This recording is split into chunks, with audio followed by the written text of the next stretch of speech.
उपस्थित एवं देश विदेश से जुड़े हुए उन सभी श्रद्धालुओं की ओर से जो कि पारस चैनल जिन माध्यम से इस कार्यक्रम का सीधा प्रसारण घर बैठे देख सुन व आनंद ले रहे हैं, उन सभी की ओर से पूज्य गुरुदेव के चरणों पर सबसे पहले चलते हैं नमोस्तु निवेदित करने के लिए। भो स्वामी नमोस्तु नमोस्तु नमोस्तु। बंधुओं, इन सभी का हम श्री सेवायतन गुणायतन परिवार की ओर से हार्दिक हार्दिक अभिनंदन करते हैं। हमें बड़ी प्रसन्नता है बंधुओं, लोगों ने वैश्विक महामारी के चलते भी अपने आप को धर्म से जोड़ना नहीं छोड़ा है, लगातार लोग जुड़ते जा रहे हैं। वहीं बंधुओं, आज गुणायतन से जुड़ने वाले वो लोग जो कि देख रहे हैं यहाँ पर आकर के कि विश्व की अनमोल कृति का यहाँ निर्माण हो रहा है, जो विश्व में अद्वितीय होगा, अन्यथा कहीं दूसरे स्थान पर देखने को नहीं मिलेगा। मिथ्यात्व से लेकर के सम्यक्त को प्राप्त करते करते बंधुओं सिद्धत्व तक की यात्रा कराने वाला यह गुणायतन यहाँ पर बड़ी तीव्र गति से इसका कार्य चल रहा है। और बंधुओं, उस गुणायतन से जुड़ने वाले जो निर्माण योजनाओं से जो जुड़े हैं, निर्माण निधि के रूप में श्रीमती सरला जी मुन्नालाल जी जैन सेहोरा वाला परिवार नागपुर से, वहीं निर्माण निधि से निर्माण मित्र में जो पहुंचे हैं ऐसे श्रीमती बिमला जी, अनिल कुमार जी बरिया जैन, सनमत जैन नागपुर वाले, इनको बहुत बहुत बहुत बहुत धन्यवाद। बंधु, वहीं निर्माण मित्र के रूप में जो जुड़े हुए हैं स्वर्गीय शांतिलाल जी जैन और स्वर्गीय भगवती बाई जैन की स्मृति में कमल कुमार जी, श्रीमती सुलोचना जी जैन भोपाल से, और निर्माण सारथी के रूप में जो जुड़े हुए हैं श्रीमती कोकिला जैन, दिव्यांशु जैन उदयपुर से, और निर्माण निधि से जो सूत्रधार के रूप में आ गए हैं ऐसे अजय कुमार जी जैन, श्रीमती शशि जैन, आयुष जैन, दीप्ति जैन कोटा से, और निर्माण मित्र से सूत्रधार में जो पहुंचे हैं ऐसे श्रीपाल जी जैन, सौ साधना जैन, आदित्य स्वाति, आशीष रम्यक श्रवण जैन मुंबई से, इनको बहुत बहुत बहुत बहुत धन्यवाद। बंधुओं, लगातार लोगों का मन बनता ही जा रहा है, और मैं तो कहता हूं मन ऐसा बने कि वो दिन दूर न रहे जब पूज्य गुरुदेव के सानिध्य में यहाँ की पंच कल्याणक प्रतिष्ठा हो और उस गुणायतन का हम अपने चर्म चक्षुओं से दिग्दर्शन कर सके। वह क्षण भी बहुत जल्दी ही आएगा। बंधुओं, संपूर्ण विश्व जिनको देख रहा है, सुन रहा है, अनंत शंकाओं को जिन्होंने समाधान किया है, शंकाओं की नदी में बह रहे असंख्य भव्य जीवों के लिए जो कि समाधान की नौका बन करके हमारे बीच में उपस्थित है, ऐसे पूज्य मुनिवर श्री प्रमाण सागर जी महाराज के चरणों में वंदन करते हुए अपन चल रहे हैं। प्रथम प्रश्न, अनेक लोग ऑनलाइन प्रश्न यहाँ पर भेज रहे हैं, चूंकि कोरोना के चलते बहुत लोग यहाँ पर नहीं आ पा रहे थे, अब थोड़ा थोड़ा लोगों ने मन बना लिया है आने का, और आज यहाँ पर बहुत सारे उपस्थित लोग जो हैं उनसे भी हम शंकाएं रखेंगे। पहले प्रथम प्रश्न के रूप में महाराज श्री के चरणों में वंदन करते हैं। अक्षय जैन जबलपुर से नमोस्तु निवेदित करते हुए कह रहे हैं, महाराज श्री, घर में मुखिया अपने परिवार की राय सलाह ना लेकर के, घर के मुखिया अपने घर से राय सलाह ना लेकर के बाहर वालों से अगर सलाह लेते हैं और बाहर वालों की सलाह पर अगर काम करते हैं, तो ऐसे मुखिया को अपन क्या संदेश देना चाहेंगे महाराज श्री? घर के मुखिया घर के सदस्यों से राय सलाह न करके बाहर वालों से सलाह लेते हैं, तो ऐसे मुखिया को हम क्या कहेंगे? इसमें दो बातें दिखती है। या तो मुखिया को घर के लोग ऐसे नहीं दिखते जो सलाह देने लायक हों, हो सकता है घर में ऐसे लोग ना हों जो उनको सलाह देने लायक हो, तो घर में कोई उन्हें सलाह देने लायक न दिखते हों, इसलिए वो बाहर से सलाह देते हों, अथवा घर वालों पर उनका विश्वास न हो। तो ऐसे समय में दो स्तर पर काम करना चाहिए। अगर विश्वास की कमी है तो घर के लोगों को अपना व्यवहार इतना अनुकूल बनाना चाहिए कि सामने वाले के अंदर विश्वास हो, और योग्यता होने के बाद भी अंदर से अविश्वास और शंका हो, तो सामने वाले को चाहिए कि उनकी योग्यताओं को ठीक तरीके से समझकर उसका आकलन करे। और लोगों में यदि उस प्रकार की लायकी नहीं है तो बाहर वालों से सलाह लेना कोई गलत नहीं है, पर सलाह ऐसी ना हो जो घर के ही खिलाफ जाए।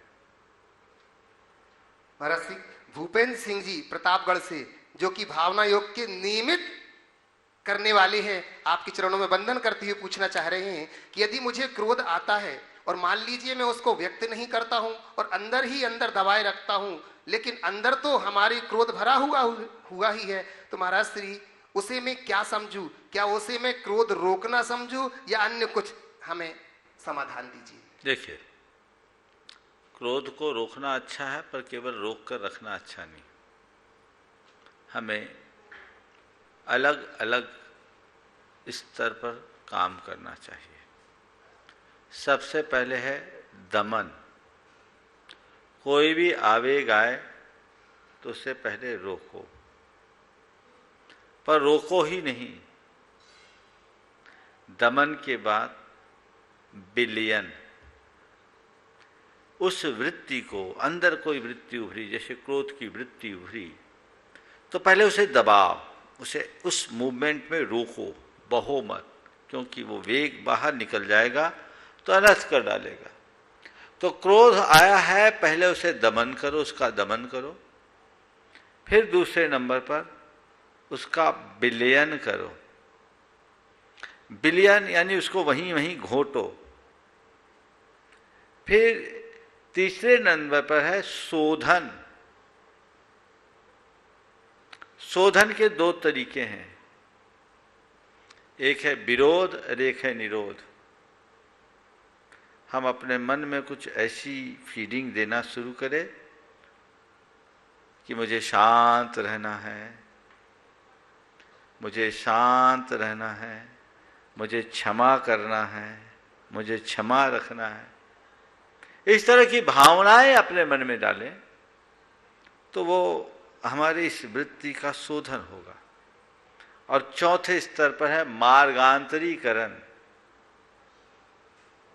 हम अपने मन को कहीं और लगा दें तो अंदर का गुस्सा अंदर ही खत्म हो जाएगा।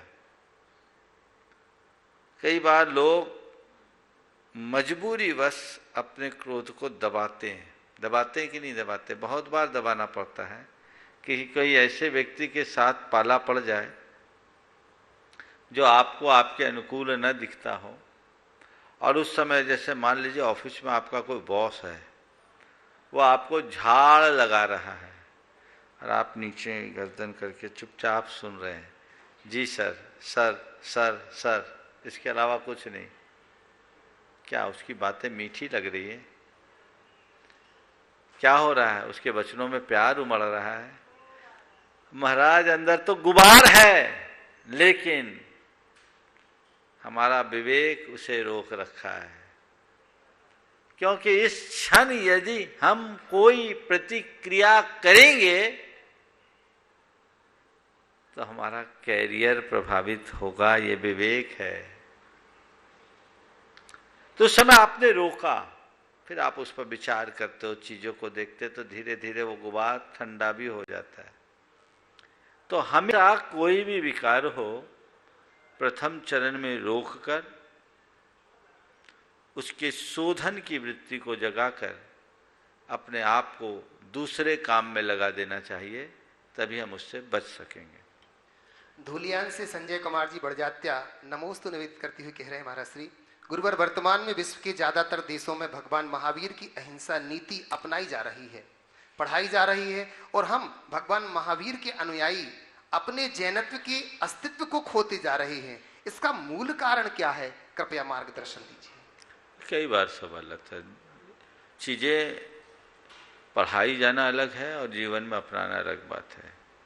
भगवान महावीर के अनुयायी बहुत थोड़े हैं, लेकिन जो हैं वो भी पूरी तरह से अनुयायी कितने हैं, ये बहुत सोचने की बात है। 2 दिन पहले मैंने कहा था कि भगवान महावीर को मानने वाले जब भगवान महावीर की मानने लगेंगे तो ये बात अपने आप चरितार्थ होगी। महाराज श्री, अनेक लोग अपनी जिज्ञासाओं को आपके समक्ष भेज रहे हैं।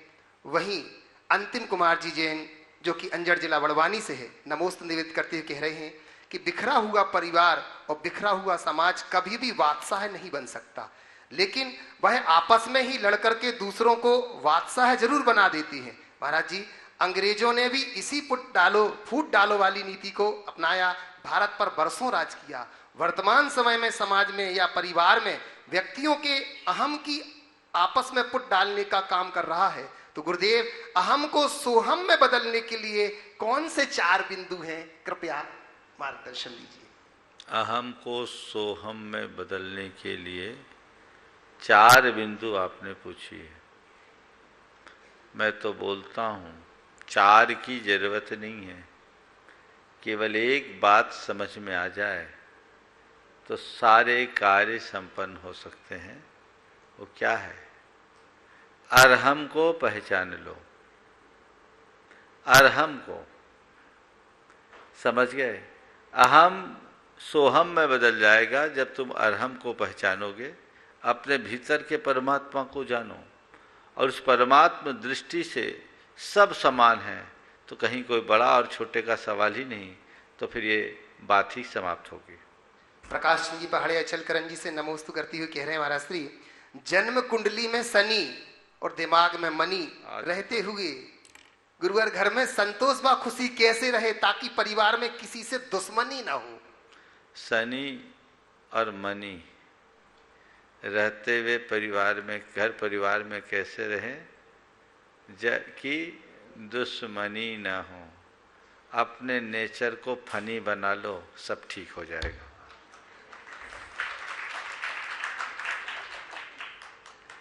नवीन जैन सिलचर से नमोस्तु करते हुए कह रहे हैं महाराज श्री, एक शख्स ने पूछा कि जिंदगी खुशी कब देती है। मैंने कहा शिकायत तो उन्हें भी है जिन्हें जिंदगी सब कुछ देती है।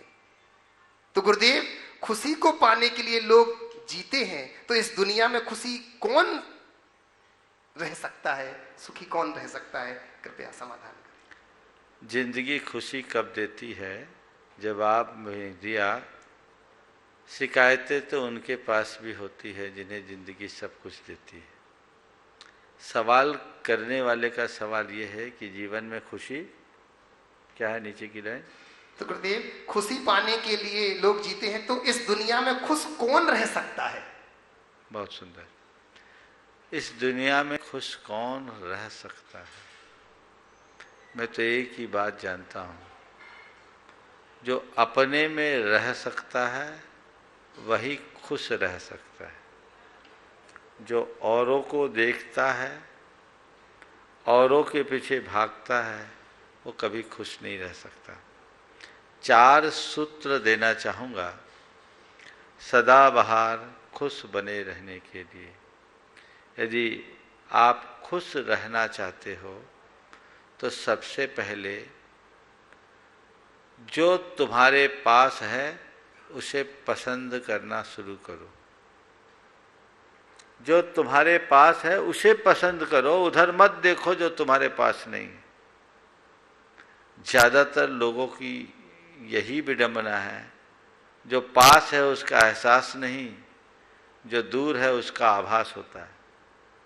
उसके लिए प्रयास करते हैं, उसकी प्यास जगती है, ये मनुष्य को बेचैन करती है। तो जो पास है उसे पसंद करो, नंबर 1। नंबर 2, जिन बातों का नकारात्मक प्रभाव पड़ता हो उन्हें नजरअंदाज करो, इग्नोर करना सीखो। कुछ भी हो जाए ठीक है, हो गया, इधर से सुनो इधर से निकालो, उन्हें पकड़ो मत।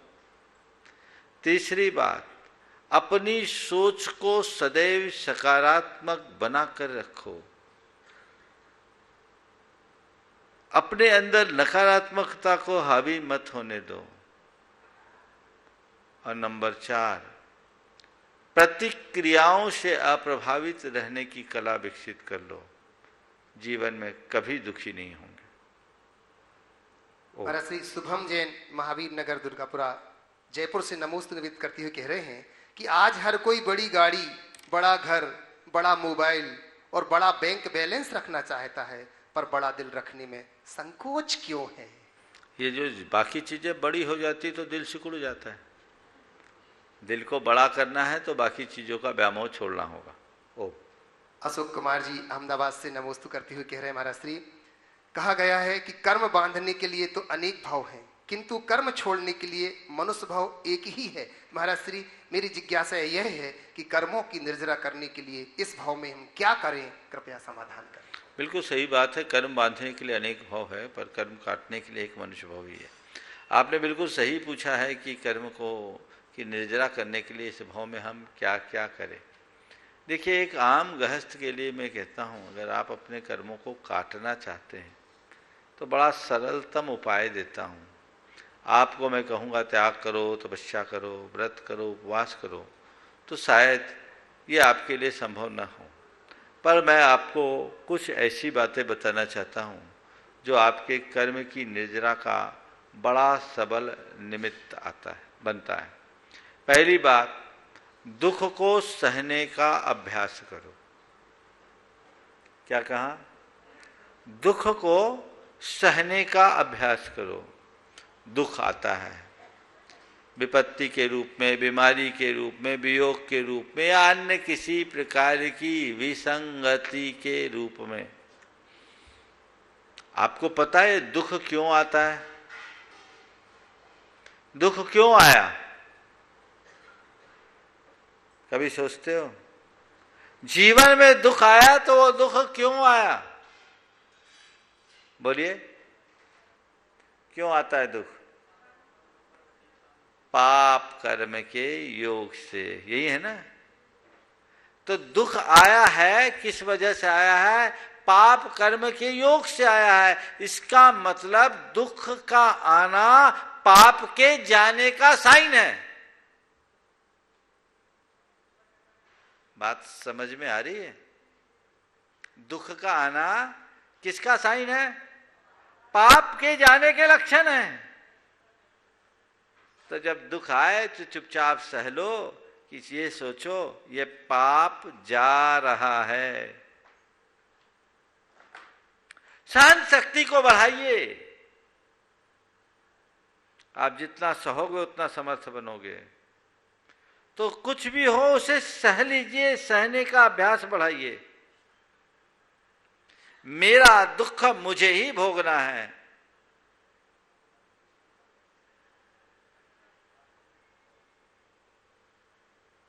समझ रहे बात को? सहो न कहो, आपे में रहो, है ना? इस आशय का एक हाइकू है गुरुदेव का। तो दुख को सहो, ये निर्जरा का कारण है एक। दूसरा, दुर्वचन को सहो।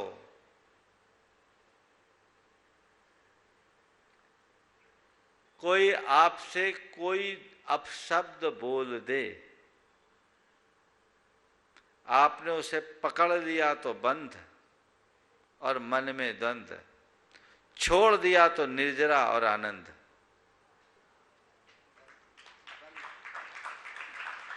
बात समझ रहे हैं? किसी ने आपसे कुछ कहा, आपने पकड़ा तो बंध और द्वंद्व, छोड़ दिया तो निर्जरा और आनंद। बात समझ रहे हैं? आप लोग क्या करते हो? किसी ने कुछ कहा, झट से पकड़ लिया, पकड़ कर उसको हमने एकदम इस तरह से पकड़ लिया कि वही हमें जकड़ लेता है। अंतर्द्वंद चलना शुरू होता है। अनेक प्रकार के कर्मों का बंद हो जाता है। सोच बदल लीजिए। कोई दुर्वचन कहे तो ये सोचो ये भी मेरे कर्म की निर्जरा का निमित्त बनकर आया है। आप ऐसा कर सकते हैं? बोलो, कर सकते हैं? यहां तो सब कर सकते हैं, पर यहां से बाहर जाने के बाद अगर तुम निर्जरा के अवसर ढूंढना चाहते हो तो कदम कदम पर निर्जरा है। वो तुम्हारे आनंद का निमित्त है। कोई कुछ कह दे, ठीक है, टाल दो, ये कर्म का काटने का निमित्त है। वो बोल रहा है, बोलने दो, मुझे उसे लेना ही नहीं। एक व्यक्ति आया, बहुत गुस्से में था। बोले क्या हुआ? बोले सामने वाले ने मुझे गाली दे दिया। मैंने गाली दिया, तूने लिया क्यों? गाली दिया इतना तमतमाया क्यों? बोले उसने मुझे गाली दे दी। गाली अच्छी चीज थोड़ी है। तो बोला अच्छी चीज नहीं है तो तूने लिया क्यों? गाली दिया, दे लेने देता, तुझे क्या होता? उसकी गाली उसके पास रहती। तू ले लिया तो गंदगी तेरे पास होगी। तो मैं आपसे कहूं, कोई मुझे गाली न दे, मेरे हाथ में नहीं है। है क्या किसी के हाथ में? कोई मुझे गाली दे ये मेरे हाथ में नहीं है, पर कोई कैसी भी गाली दे उसे न लूं, ये तो मेरे हाथ में है। नियम ले लो, आज से किसी की गाली नहीं लेंगे और किसी को गाली नहीं देंगे। दूसरों को गाली देना नहीं और दूसरे गाली दे तो उसे लेना नहीं। निर्जरा का निमित्त है ना, तो सहन करना, दुख को सहो, दुर्वचन को सहो, दुप्रसंगों को सहो। कोई दुप्रसंग घट जाए, कोई प्रतिकूल निमित्त आ जाए, सामना करो, घबराओ मत, समता से सहो। ये कर्म निमित्त बनकर आया है और मेरे कर्म काटने का निमित्त बना है। कर्म कटेगा कि नहीं कटेगा बोलो? कटेगा। कोई भी जो प्रसंग, विचलित मत हो, उसका रास्ता खोजो। अंततः सहना तो पड़ता ही है ना, पर लोग आंसू बहाते बहाते सहते हैं। संत कहते हैं आंसू बहाते हुए मत सहो, समता रखते हुए सहो, तो जीवन में एक अलग प्रकार का आनंद आएगा। कुछ भी हो जाए, मुझे अपने भीतर की सहनशीलता को बढ़ाना है, यही मेरी समता का आधार है। तो दुख को सहो, दुर्वचन को सहो, दुप्रसंगों को सहो और आपे में रहो। निर्जरा ही निर्जरा है, फिर ज्यादा कुछ कहने और करने की जरूरत नहीं, अपने में रहो। और रिचुअल की बता दूं तो मैं कह सकता हूं, भगवान का नाम लो, कर्म निर्जरा का बड़ा साधन है। पूजा पाठ करो, कर्म निर्जरा का बड़ा साधन है। समझ गए? पर मुझे नहीं मालूम कि भगवान का नाम लेकर तुम कितनी निर्जरा करोगे। मुझे नहीं पता कि तुम पूजा पाठ करके कितना पुण्य करोगे और निर्जरा करोगे। लेकिन इस बात का स्पष्ट अनुभव है कि अपने स्वभाव में बदलाव लाओगे तो न केवल कर्म की निर्जरा करोगे, अपितु उसका आनंद भी लोगे। ये हमारे जीवन में घटना चाहिए। राजेश जैन आरआई गोपालगंज सागर से नमोस्त करते हुए कह रहे हैं, महाराज श्री, जिसे पढ़ने से एक अतृप्ति सी बनी रहे, कुछ और अनंत पाने की संभावना जाग जाए, वह शास्त्र है। जिसे पढ़कर सुख मिले, मन को अच्छा लगे, वह साहित्य है। तो गुरुवर, अध्यात्म की दृष्टि में इतना बड़ा फर्क क्यों बताया है? क्या शास्त्र साहित्य और साहित्य शास्त्र नहीं कहलाते? शास्त्र साहित्य और साहित्य शास्त्र नहीं कहलाते। देखिए, जिस व्याख्याकार ने व्याख्या की है, पहले तो एक बार दोहराइएगा दोनों की व्याख्या को। जिसे जी कह रहे हैं, जिसे पढ़ने से एक अतृप्ति सी बनी रहे और अनंत पाने की संभावना जाग जाए, वह शास्त्र है। और जिसे पढ़कर सुख मिले, मन को अच्छा लगे, वह साहित्य है।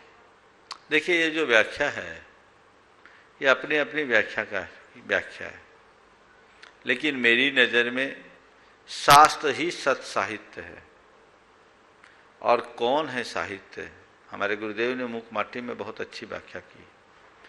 जो हित से सहित है, उसी का नाम साहित्य है। जो हमारे हित को साधे, और लौकिक और लोकोत्तर दोनों हितों को साधने वाला साहित्य होता है। हम उसे उसी रूप में देख सकते हैं। प्रत्यक्ष प्रत्यक्ष में हमारे बीच में यहाँ पर उपस्थित है J.K. जैन साहब, गुणायतन ट्रस्टी भोपाल से, और उसके बाद तैयार रहेंगे धर्मचंद जी, पंकज जी कोलकाता, ट्रस्टी गुणायतन। ओ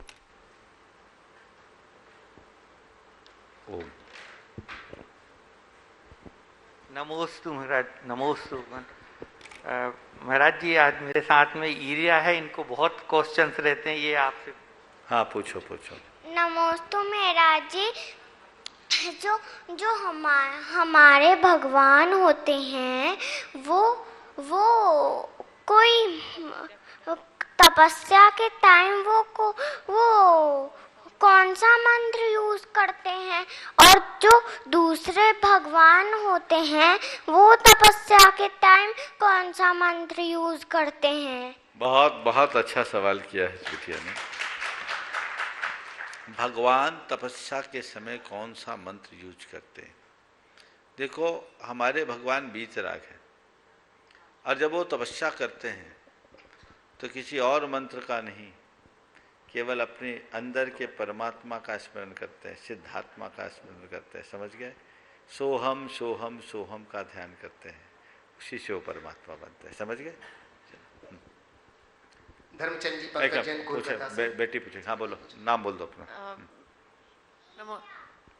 हाँ हो गया। हाँ नमोस्तु महाराज जी, मैं श्रुति। एक क्वेश्चन जो था कि जैसे जैन धर्म की तपस्या तो सब जानते हैं कि कितनी कठिन होती है, बट कभी कभी जैसे फ्रेंड्स के बीच में, बाकी लोग के बीच में एक मजाक टाइप में भी हो जाता है कि अरे ये तो जैन है, कि ये तो घास फूस खाती हो गया, ऐसा कुछ। तो उस टाइप की सिचुएशंस में कैसे रिएक्ट करना चाहिए? देखो, बहुत अच्छा सवाल है। जब हमारे लिए कोई मजाक के भाव से ऐसा कहे कि ये तो जैन लोग हैं, घास फूस खाते हैं, तो उनको कह दो दुनिया में घास फूस खाने वाला ही सबसे ज़्यादा शक्तिशाली होता है। घोड़ा घास खाता है, वो पावर का प्रतीक है, हॉर्स पावर से नापा जाता है। तुम हमें क्या समझते हो? घास फूस खाने वाले तो सही शक्तिशाली हैं। तुम लोग तो सड़ी गली चीज खाते हो। हम प्रकृति से प्राप्त सहज उपहार खाते हैं और अपने प्रकृति में जीना चाहते हैं, और प्रकृति ने हमें इसी रूप में जन्म दिया है। हमारा असली खाना वही है। तुम लोग जो खाते हो वो प्रकृति के विरुद्ध जाते हो, वो हमारे लिए कतई उचित नहीं है। हमें प्राकृतिक जीवन जीना चाहिए और प्रकृति के साथ रहना चाहिए।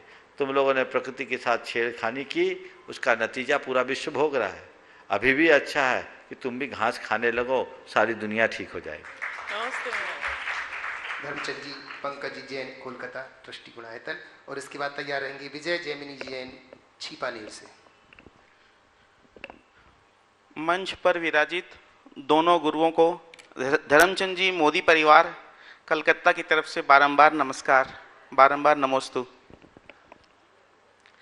गुरुवर, कहा जाता है कि जैसा देश वैसा भेष। क्या ऐसा फॉलो करने से हम लोग दुगलेपन व्यवहार का पालन नहीं कर रहे? आपकी क्या राय है, जरा मार्गदर्शन करें। देखिए, जैसा देश वैसा भेष की जो बात है, इसमें दो तरह के अर्थ है। एक अर्थ है दोहरेपन का और एक अर्थ है सामंजस्य बना के जीने का। समझ गए? दोहरापन कतई उचित नहीं है, लेकिन सामंजस्य बिठाना बहुत जरूरी है। मनुष्य को देश काल की स्थिति के अनुरूप चलना चाहिए।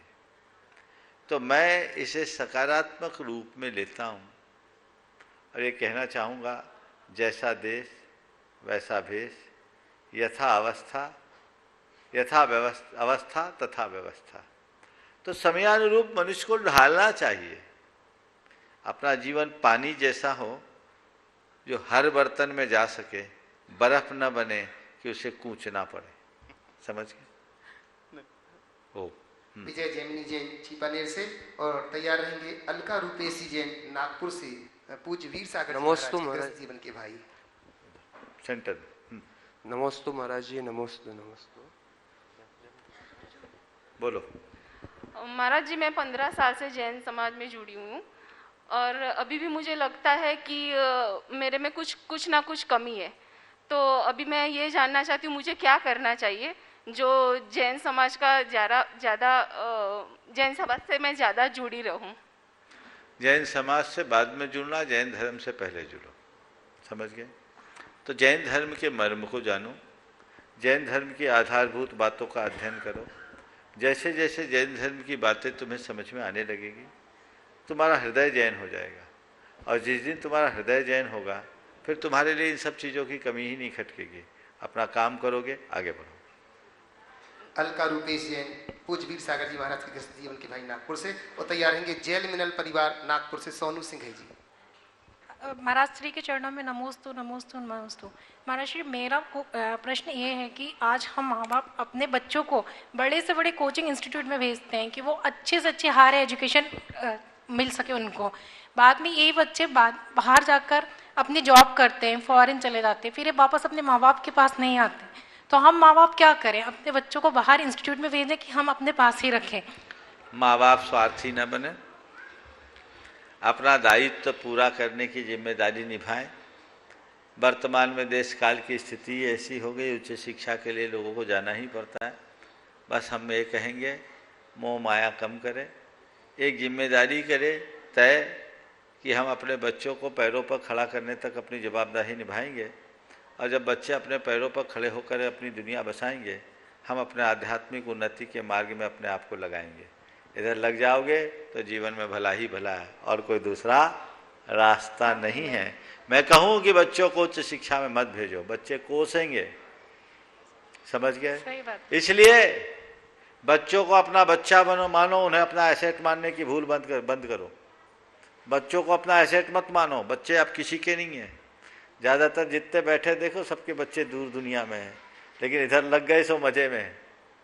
ज़्यादातर क्या करे, समय काल की परिस्थितियां, ऐसे मौके में जो धर्म और अध्यात्म से जुड़ता है वो तर जाता है, बाकी का हाल बेहाल होता है। जेल मिनल परिवार नागपुर से सोनू जी सिंघई, और इसके बाद तैयार रहेंगी हनी अजमेरा हजारी। नमोस्तु महाराज, नमोस्तु महाराज, नमोस्तु महाराज। नागपुर से सकल दिगंबर जैन समाज परिवार जैन समाज की ओर से हम युवा वर्ग, परम मुनि भक्त युवा वर्ग, जो जैन मिलन परिवार के नाम से हम लोग सभी यहाँ आज उपस्थित हैं, सभी आपके चरणों में त्रिवार नमोस्तु करते हैं। नमोस्तु महाराज श्री, नमोस्तु महाराज श्री, नमोस्तु महाराज श्री। मेरा प्रश्न यह है महाराज श्री कि एक अच्छे इंसान के साथ धोखा करना हीरे को पत्थर उठाने जैसा है। हीरे को एक अच्छे इंसान के साथ धोखा करना हीरे को फेंक कर पत्थर को उठाने जैसा है। तो महाराज श्री, हीरे जैसे इंसान की पहचान हम लोग कैसे करें? इस शंका का समाधान आपसे आज हम चाहते हैं। देखिए, हीरे क्या पहचान करना चाहते तो जोहरी बनो, और जोहरी बनना चाहते हो तो कुछ दिन जोहरी की सानिध्य में रहो।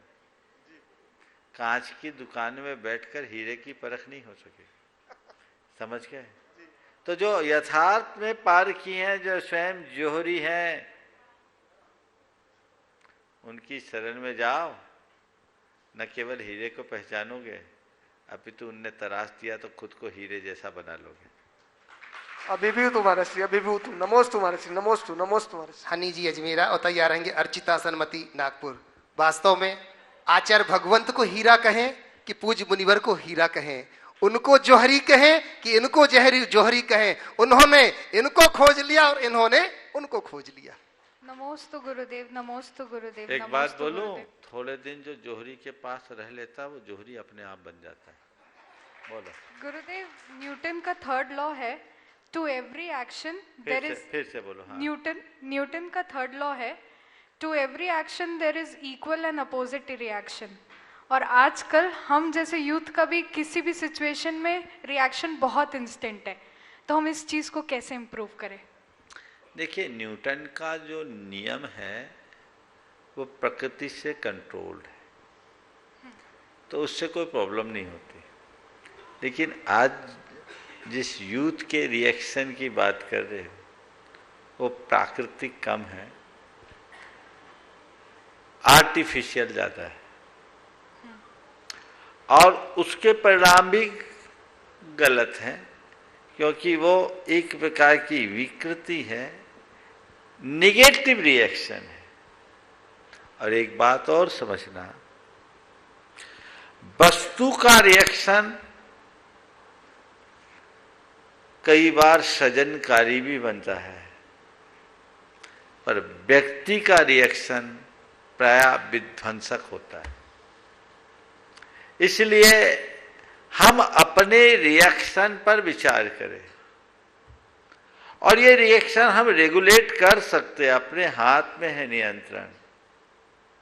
हमें कब कैसा रिएक्शन करना है ऐसी समझ होनी चाहिए, और होती भी है। हर जगह व्यक्ति नेगेटिव रिएक्शन नहीं देता। जो यूथ इस बात की हिमायत करता है, उनसे पूछो कि अपने माँ बाप के सामने, अपने बीवी बच्चों के सामने, अपने दोस्तों के सामने तो तुम रिएक्शन करते हो, पर कभी अपने बॉस के सामने वैसा रिएक्शन करते हो क्या? नहीं। वहां लॉ कहां चला जाता है? अगर ये लॉ यूनिवर्सल है तो वहां भी होना चाहिए ना, वहां क्यों नहीं? इसका मतलब है जहां हमें कमजोर दिखता है वहां हम अपने मन का रिएक्शन करते हैं, और जहां खुद कमजोर पड़ते हैं सामने वाले के मन का रिएक्शन होता है। मैं एक बात कहूंगा, कमजोर के को कमजोर साबित करने का रिएक्शन करके तुम उसे कमजोर साबित कर सको न कर सको, खुद को कमजोर जरूर बना दोगे। लेकिन सामने वाला कमजोर है और उस घड़ी भी तुम अपना रिएक्शन कंट्रोल कर लो तो ये तुम्हारी मजबूती का प्रमाण बनेगा। तो हमें हर रिएक्शन के पहले अच्छे से विचार करना चाहिए।